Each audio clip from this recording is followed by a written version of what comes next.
우리는 인생 살면서요, 가깝고 흔하고 이런 것에 대해서 귀하게 여기질 않습니다. 그래서 공기가 얼마나 중요하죠? 그런데 공기에 대해서 귀하게 여기는 마음이 없습니다. 우리의 심장이 이렇게 쿵쾅쿵쾅 뛰는 것 너무나 귀한 것인데, 심장에 문제가 생기기 전까지는 심장의 중요성에 대해서 매일매일 감사하고 있지는 않습니다. 사실 정말 중요한 것일수록 흔하거든요. 물 같은 경우도요, 물이 얼마나 귀해요. 사람은 물이 없이 3일 이상을 살 수가 없음에도 불구하고 물은 흔하죠. 공기만큼이나 흔합니다. 귀하게 여기질 않아요.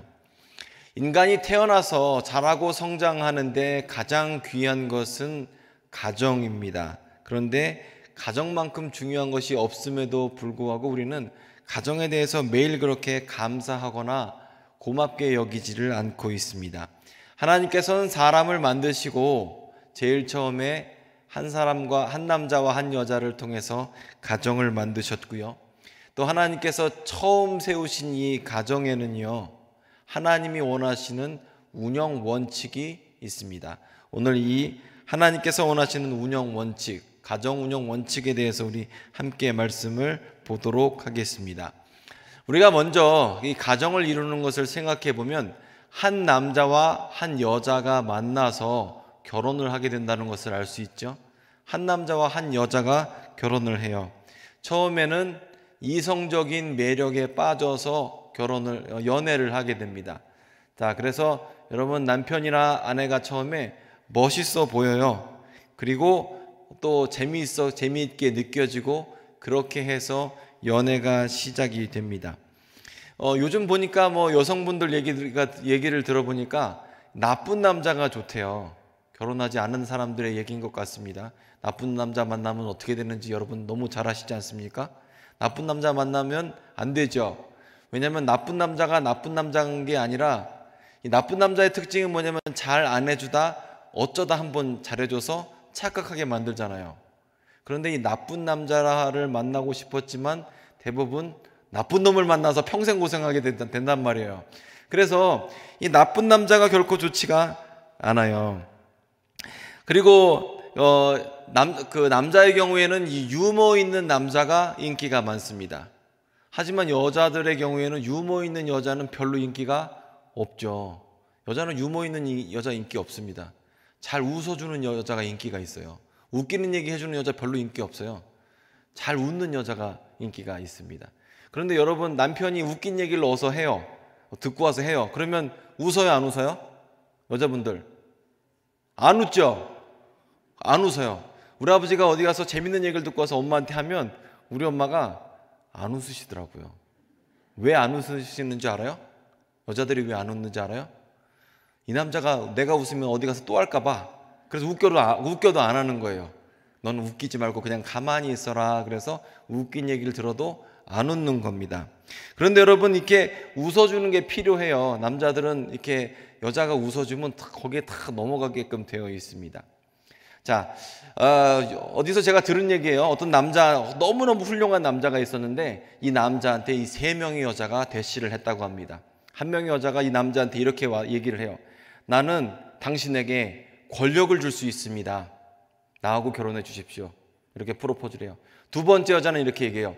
나는 당신에게 명예를 줄 수 있는 사람입니다. 나와 결혼해 주십시오.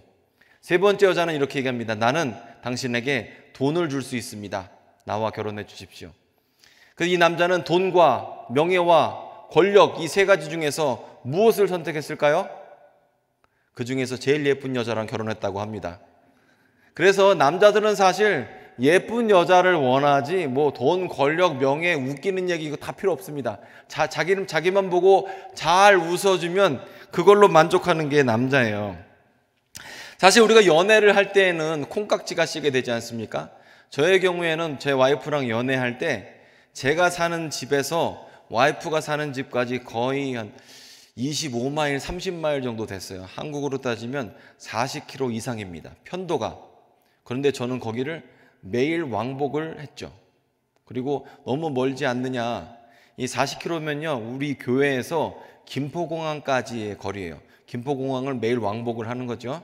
네, 여러분들 연애할 때 우리는 다 그렇게 하잖아요. 그래서 힘들지 않냐, 오가기가 힘들지 않냐 그러면 난 너 데리러 갈 때는 하나도 안 힘들다, 이렇게 너 이런 막 말도 안 되는 얘기를 하고 그렇게 연애를 했습니다. 그렇게 이 콩깍지가 벗어지게 되면 어떻게 돼요? 근데 아유, 편도도 힘들어. 왕복이 아니라 편도도 힘들고, 김포공항 매일 가는 게 아니라 김포공항 갈 때도 공항버스 타고 가라, 이렇게 얘기를 하게끔 사람이 변하게 됩니다. 그런데 콩깍지가 벗어져도 변하지 않는 사람들이 있대요. 콩깍지가 벗어져도 변하지 않는 남자, 변하지 않는 여자들이 있다고 합니다. 그런 사람이 있대요. 그런 사람은 원래 그런 사람이 안 변한다고 합니다. 원래 그렇게 가정환경 가운데에서 자라나서 성품이 좋은 사람은 콩깍지가 벗어져도 누구한테든지 그렇게 다 친절하다고 얘기를 해요. 그런데 그렇게 성품이 좋은 성품으로 이루어지게 된 것은 그 가정 가운데에서 그렇게 자라났기 때문이지 다른 이유가 없다고 해요. 즉, 가정에서 사랑받으면 자존감이 높아지고 클래스가 다른 거예요. 그러니까 그 사람은 콩깍지가 벗어져도 좋은 사람이 되는 겁니다. 그래서 우리는 결혼할 때 사람만 보지 말고 그 가정도 보라고 어른들이 그렇게 이야기를 하죠. 이 사랑받는 게 너무나 중요한 것은요, 제가 요즘에 밖에 나가서 보면 이 사람들이 그렇게 개를 데리고 산책을 해요.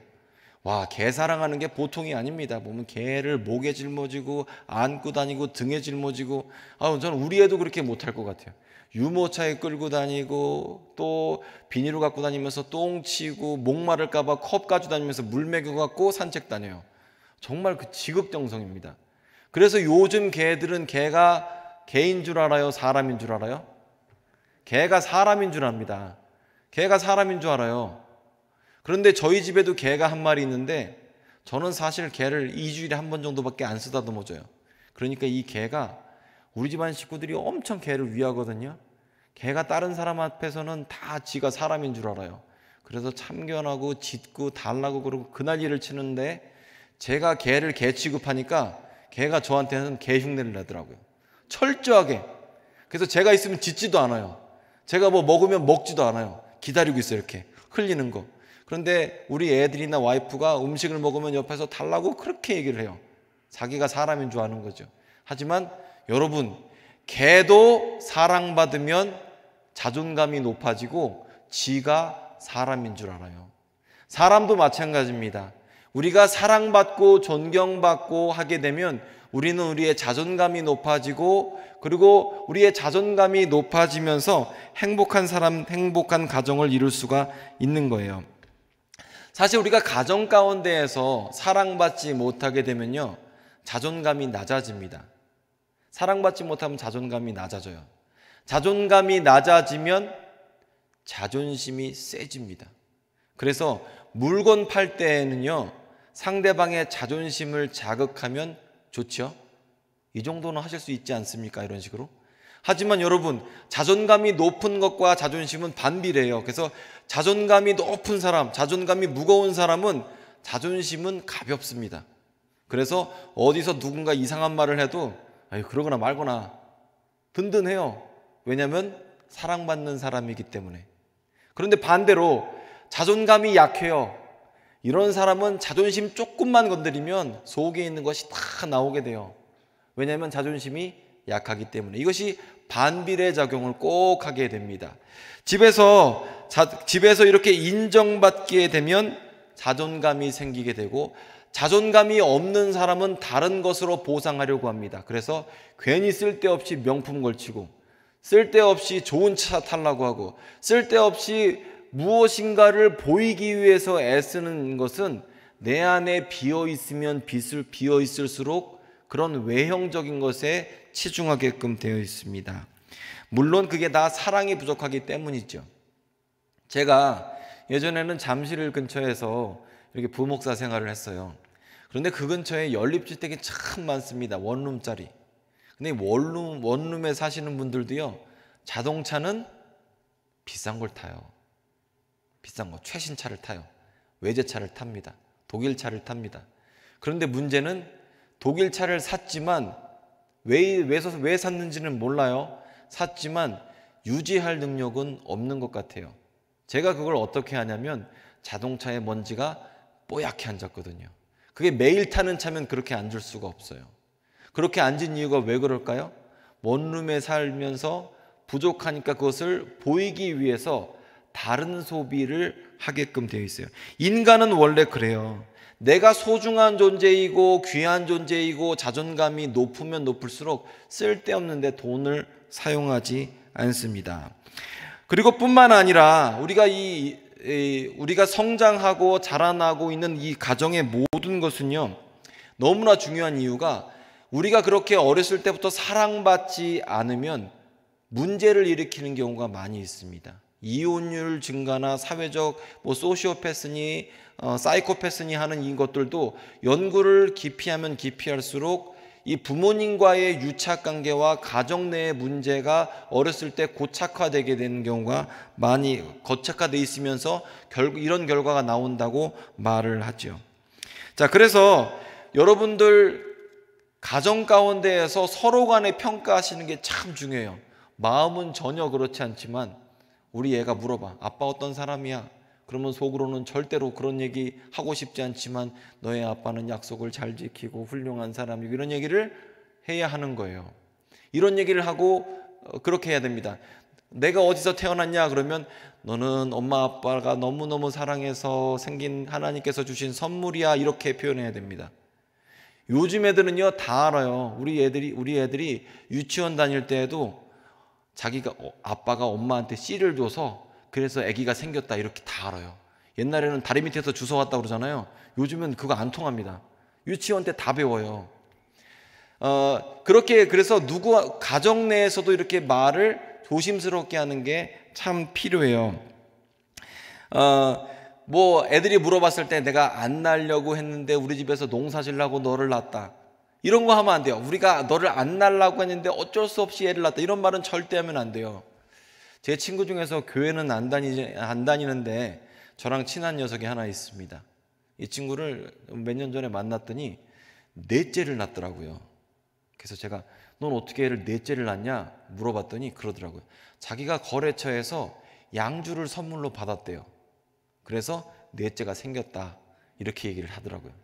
그래서 만약에 넷째가 커서 아빠 나는 어떻게 태어났어요? 물어보면 엄마랑 아빠랑 너무 사랑해서 하나님께서 주신 선물이야 라고 말을 해야 된다는 거예요. 그때 너는 영국에서부터 유래했어. 스코틀랜드가 너의 출신이다. 이렇게 말을 하면 안 되는 거예요. 우리가 아이한테 표현할 때 인위적으로라도 너는 하나님께서 주신 선물이야. 내가 하고 싶은 얘기를 다 하면 안 돼요. 왜냐하면 엄마들의 착각은 뭐냐면 아빠들의 착각은 뭐냐면 아들은 내 편이다, 딸은 내 편이다 라는 생각을 하고 있어요. 근데 그렇지 않아요. 그렇지 않아요. 그래서 내 편이라고 생각하면서 내 마음에 있는 이야기, 내 하소연을 다 하게 되면 안 되는 겁니다. 그게 매우 중요해요. 사실 이 사랑받는 것이 참 중요한 이유는요, 어렸을 때부터 부모와의 애착관계 그리고 부모와의 이 감정 공유하는 것, 이 갓난아기 때부터요, 그런 것이 강한 사람들은요 보통 그 범죄율도 낮고요 사회생활도 더 잘한다고 합니다. 미국에서 재소자들을 중심으로 이런 가정 환경을 조사한 적이 있었는데요, 사이코패스 같은 경우에는 14살쯤부터 감옥에 들어가기 시작한대요. 사이코패스가 15살, 가정 환경이 안 좋은 경우에 14살부터 감옥에 들어가기 시작하고, 그리고 가정 환경이 좋고 부모와의 사이가 좋은 경우에는 20살 이전에는 감옥에 들어가질 않는다고 그래요. 그러니까 아이가 성장하면서 사회를 어떻게 보느냐, 세상을 어떻게 보느냐는 가정이라는 안경을 통해서 배우게 된다는 사실을 우리가 알 수 있죠. 그리고 사실요 여러분, 이렇게 우리가 누군가를 사랑해주고 보살피는 게 얼마나 중요하냐면요, 예전에 공산권 국가에서는 예를 들어서 소련이나 중국이나 북한 같은 경우에는 아기를 낳으면 바로 아기를 타가수에서 키웠습니다. 엄마가 키우는 게 아니에요. 엄마는 직장 생활을 하고 애는 철저하게 국가의 이념 가운데에서 키웠습니다. 국가가 원하는 인재를 위해서 키웠어요. 그런데 사랑할 수 있었겠어요? 국가에서? 사랑을 줄 수 있었겠어요? 부모의 사랑을 줄 수 있었겠어요? 못 주죠. 그 세대가 성장하면 성장을 해서 사회의 주류가 되었을 때 그 사회가 크게 문제가 되었다라고 말을 하고 있죠. 자, 그리고 이렇게 부모로부터 감정을 공유하지 못하고 또 고립되어 있고 그렇게 성장을 하게 되면 남들과도 감정을 공유할 수 없고 가학적이기가 쉽고 공격적이기가 쉽습니다. 겉으로는 멀쩡해 보이지만 돈을 갖고 있을 때나 힘을 갖고 있을 때, 그리고 자기가 힘을 마음껏 사용할 수 있을 때가 되면 그 사람의 본성이 나타나게 되는데, 보통 우리가 힘이 없을 때는 다 좋아 보여요. 다 괜찮아 보여요. 그런데 그 사람이 어느 위치에 올라가고 힘과 권력을 갖게 됐을 때 그 사람의 본성이 드러나게 되지 않습니까? 그럴 때 보면 그 사람이 어렸을 때 상처받은 모든 것들이 다 나타나게 되죠. 파괴적인 본성이 나타나게 됩니다. 자, 그래서 성경을 우리가 지금 오늘 성경을 보게 되면요, 이 귀한 가정에 대한 운영 원리를 설명하고 있습니다. 먼저 에베소서 5장부터 보게 되면요, 여기서는 부부 사이에서의 운영 원리인데, 부부 사이에서 운영 원리는 남편의 경우에는 그 권위를 존중해 주라는 거예요. 남편이 원하는 거 별거 없어요. 남편들은 인정받고 싶어요. 남자들의 특징입니다. 그래서 남자들의 특징은 자기를 알아주는 사람을 위해서 목숨을 바친다, 그런 얘기를 해요. 남자들 사이에서도 그 인정받는 것이 정말 중요하거든요. 남자들은 인정받기를 원해요. 그런데 우리 권사님들, 집사님들, 남편을 집에서 얼만큼 인정하고 계십니까? 남자들이 좋아하는 거 별거 없어요.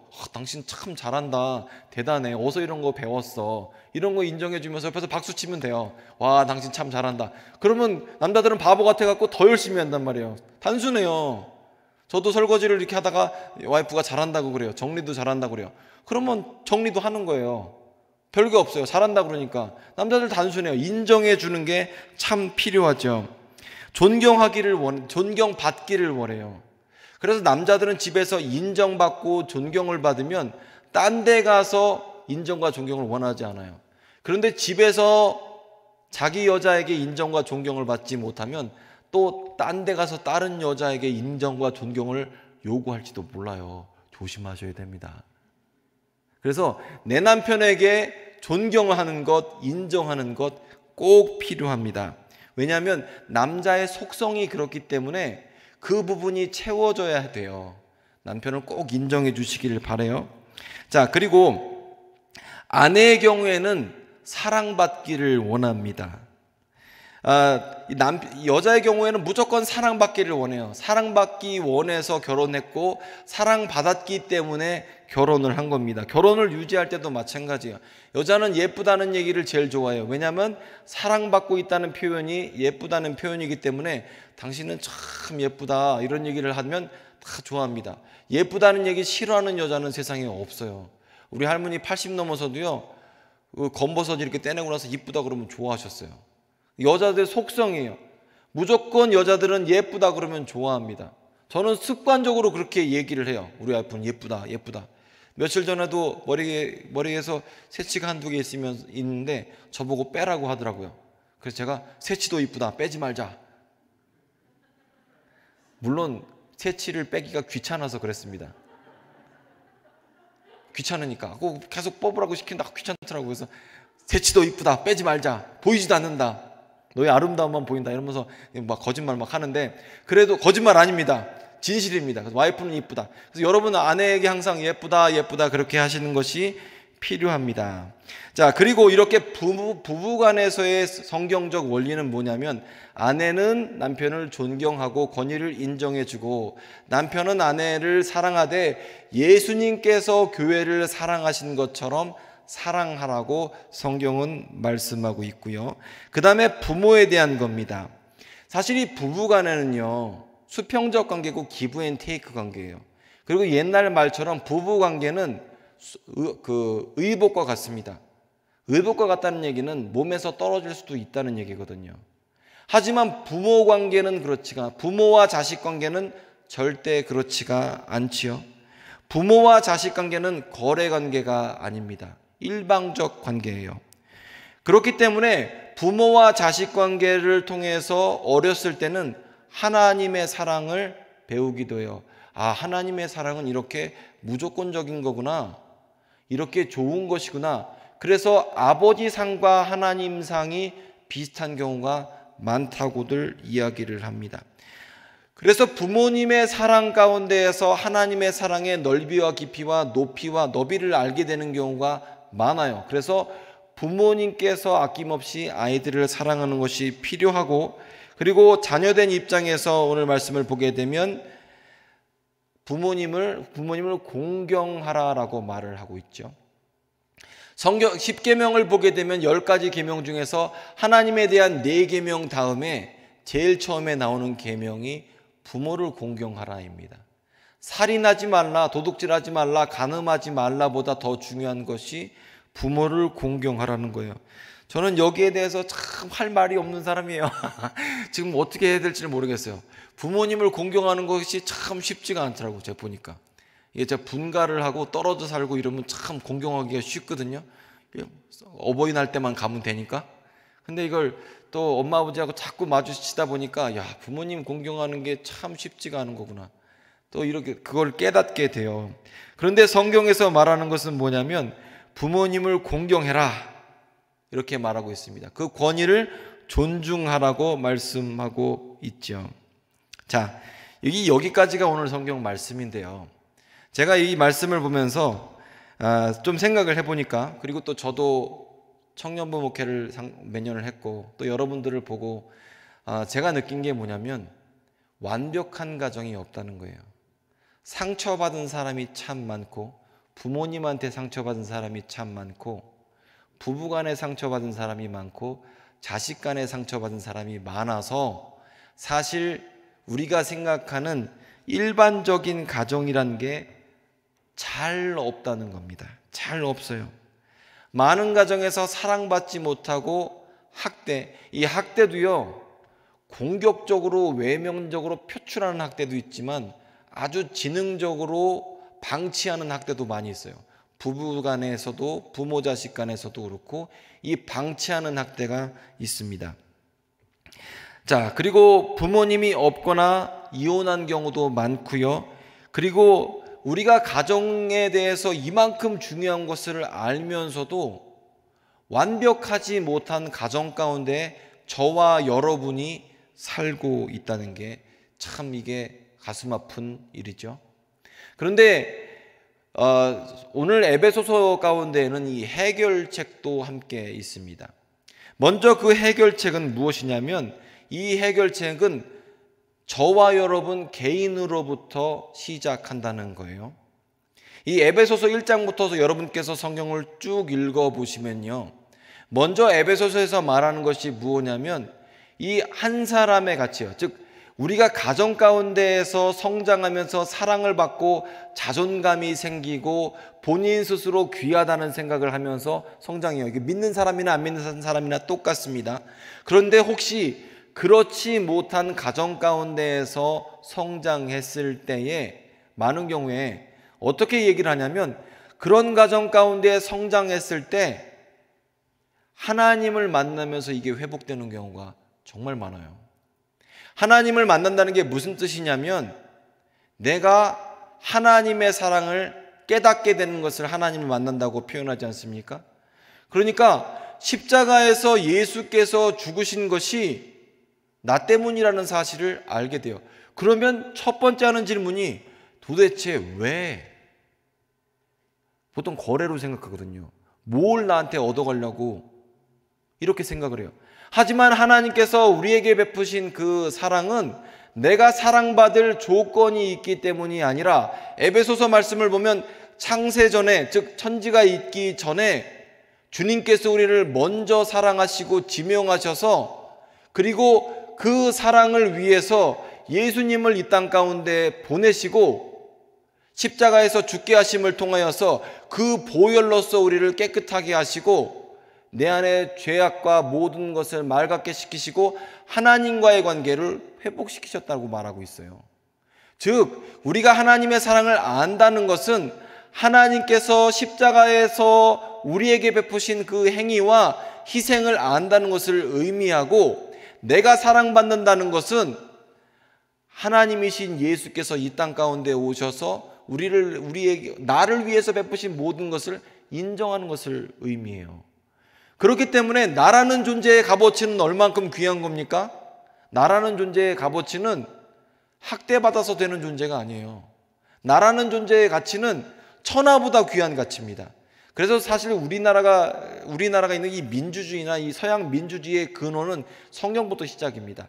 한 영혼의 가치가 예수 십자가의 가치인데, 그 십자가의 가치를 가진 그 한 사람에 대해서 귀하게 여기고 그 한 사람의 가치에 따라서 투표를 하고, 그렇게 해서 정치 권력이 결정이 되잖아요.